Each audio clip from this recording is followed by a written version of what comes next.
السلام علیکم ورحمۃ اللہ وبرکاتہ۔ الحمد للہ رب العالمین والصلاة والسلام علی رسولہ الکریم وعلی آلہ وصحبہ اجمعین۔ میرے عزیز و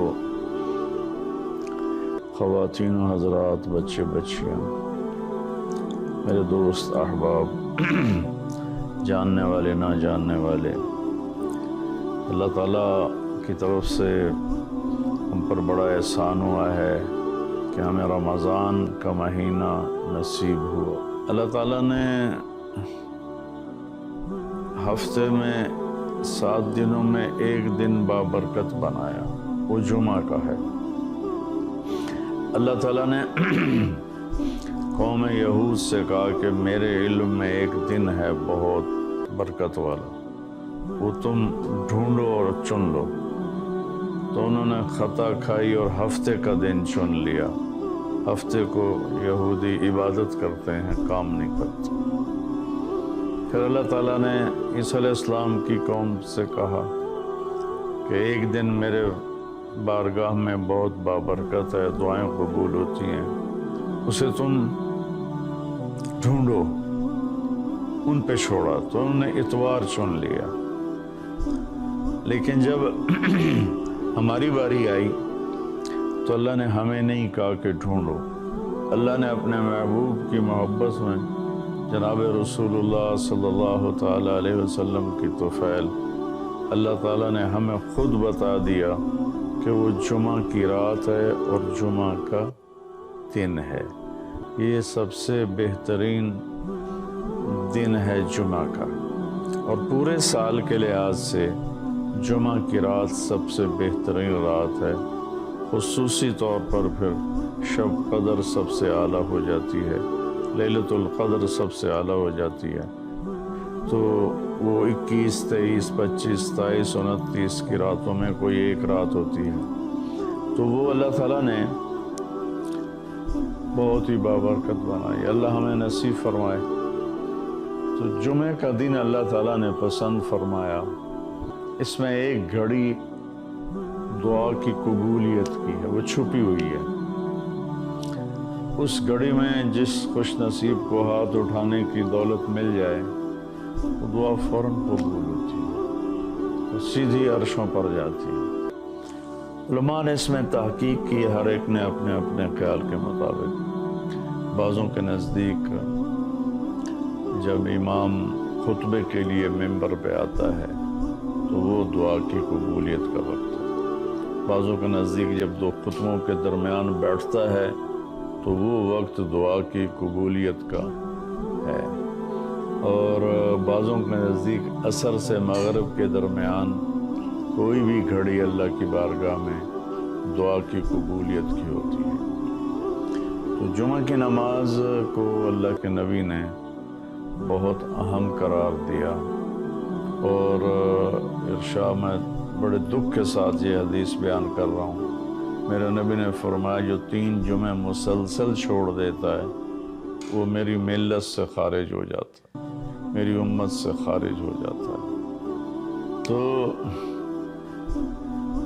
میں اپیل کروں گا ان بہن بھائیوں سے جو نماز میں سستی کرتے ہیں، کم از کم جمعہ ضرور پڑھ لیا کریں۔ عورتوں پہ جمعہ فرض نہیں ہے، مردوں پہ فرض ہے۔ تو میں کہا کرتا ہوں، جو دوست ملتے ہیں جی نماز نہیں پڑھی جاتی، تو میں ان سے کہتا ہوں ایک نماز 5 میں سے طے کر لو اور ایک جمعہ طے کر لو، 2 نمازیں شروع کر دو۔ جس نے بھی اس پہ عمل کیا وہ 5 وقت کا نمازی بن گیا۔ تو جمعہ کی نماز کے بعد جمعہ سے جمعہ تک کے جتنے گناہ ہوتے ہیں وہ اللہ تعالیٰ معاف فرما دیتے ہیں، اور جو جتنی جلدی جا کے بیٹھتا ہے امام کا خطبہ سننے کے لیے، اس کو اتنا زیادہ اجر ملتا ہے۔ تو آج رمضان کا پہلا جمعہ ہے کہ ہم اس کا اہتمام کریں۔ رمضان المبارک میں جنگ بدر ہوئی، 17 رمضان جمعے کا دن، اور اللہ نے قیامت کو بھی جو قائم کرنا ہے جمعے کا دن۔ تو ہر دن اللہ کی بارگاہ میں بابرکت ہوتا ہے اگر ہم اس میں اللہ کی مان کے چل رہے ہیں، اور رمضان شریف میں خاص طور پر، اور پھر جمعہ ہو تو خاص طور پر اس میں ہم اپنے عبادت کو بڑھائیں۔ درود شریف جمعے کے دن کا مبارک عمل ہے کثرت سے درود شریف پڑھنا، اور 300 دفعہ جو درود شریف پڑھ لیتا ہے وہ کثرت میں شمار ہو جاتا ہے، اوپر کی کوئی حد انتہا نہیں ہے۔ ہمارے ایک رشتہ دار تھے، وہ انتقال ہو گیا، اللہ ان کو درجے بلند کرے۔ وہ روزانہ ایک دن میں 10,000 دفعہ درود شریف پڑھا کرتے تھے، ہر وقت تسبیح ان کے ہاتھ میں ہوتی تھی، اور روزانہ 10,000 دفعہ درود شریف پڑھا کرتے تھے۔ تو میرے بہن بھائیوں، میرے عزیزوں، اللہ تعالیٰ نے ہمیں ہر نماز کی بڑی اہمیت بتائی ہے، ہر نماز کی، لیکن خاص طور پر جمعے کی بڑی فضیلت ہے، اور جمعہ بھی رمضان المبارک کا ہو تو اور زیادہ وہ باعث برکت ہے، قابل رحمت ہے۔ تو روزے کا بھی اہتمام ہو اور ساری نمازوں کا اہتمام فرمائیں، کوئی با جماعت پڑھنے کی کوشش کریں، کوئی جماعت سے رہ جائے تو پھر اس کو چھوڑیں نہیں، اسے ضرور پڑھ لیں، کہ نماز کی اللہ تعالیٰ نے جتنی تاکید قرآن میں کی ہے اور کسی کی اتنی تاکید نہیں کی، اور اللہ تعالیٰ نے 10 دفعہ اقیموا الصلاۃ اقیموا الصلاۃ اقیموا الصلاۃ وآتوا الزکاۃ، تو 10-12 دفعہ اللہ نے قرآن میں براہ راست حکم کیا اقیموا الصلاۃ وآتوا الزکاۃ۔ اور ادھر اللہ پاک کی رحمت کے دروازے کھلے ہوئے ہیں، اللہ کا عرش پہلے آسمان پر ہے، جنت کے دروازے کھل چکے ہیں، جہنم کے دروازے بند ہو چکے ہیں، اور میرے نبی کا فرمان ہے کہ اگر میری امت کو پتہ چل جائے رمضان کیا ہے تو تمنا کریں گے کہ سارا سال ہی رمضان ہو، اتنی اللہ کی رحمت ہوتی۔ اللہ نے فضل فرمایا، صرف 1 مہینے کے لیے ہمیں اللہ تعالیٰ نے اس کا پابند کیا۔ تو میرے بھائی بہنوں، اس مہینے کو قیمتی بناؤ، کسی سے ہم لڑے ہوئے ہیں ہم صلح کر لیں، مرنے والے سے پوچھو کہ لڑائی کا کیا نقصان ہوتا ہے، مرنے والے سے پوچھو دنیا کی دوڑ کا کیا نقصان ہوتا ہے، مرنے والے سے پوچھو ماں باپ کی نافرمانی کا کیا انجام ہوتا ہے۔ امام بخاری رحمۃ اللہ علیہ نے ایک واقعہ نقل کیا ہے کہ ایک گاؤں میں ایک نوجوان کو دفن کیا گیا، تو عصر کے بعد اس کی قبر پھٹتی اور وہ قبر سے نکلتا، اور اس کا چہرہ گدھے کا ہوتا تھا، اور وہ 3 دفعہ گدھے کی آواز میں آواز نکالتا تھا، پھر وہ قبر میں گرتا تھا، قبر مل جاتی تھی۔ تو لوگوں نے اس کی ماں سے پوچھا کہ یہ کیا چکر ہے؟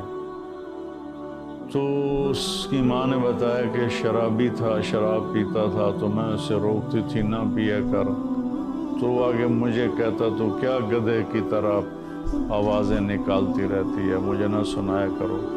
تو اللہ تعالیٰ نے تھوڑا سا اس کا انجام دکھا دیا کہ ماں باپ کو اس طرح تکلیف دینے سے کیا ہوتا ہے۔ تو بھائیو، ایک تو ہم نماز کو زندہ کریں۔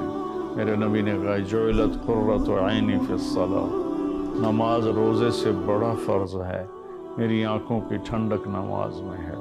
اور جب آپ دنیا سے تشریف لے جا رہے تھے تو آپ نے پورے دین کو 2 لفظوں میں بیان کیا، ایک ہے حقوق اللہ، ایک ہے حقوق العباد، اور ایک ہے بندگی اور ایک ہے معاشرت۔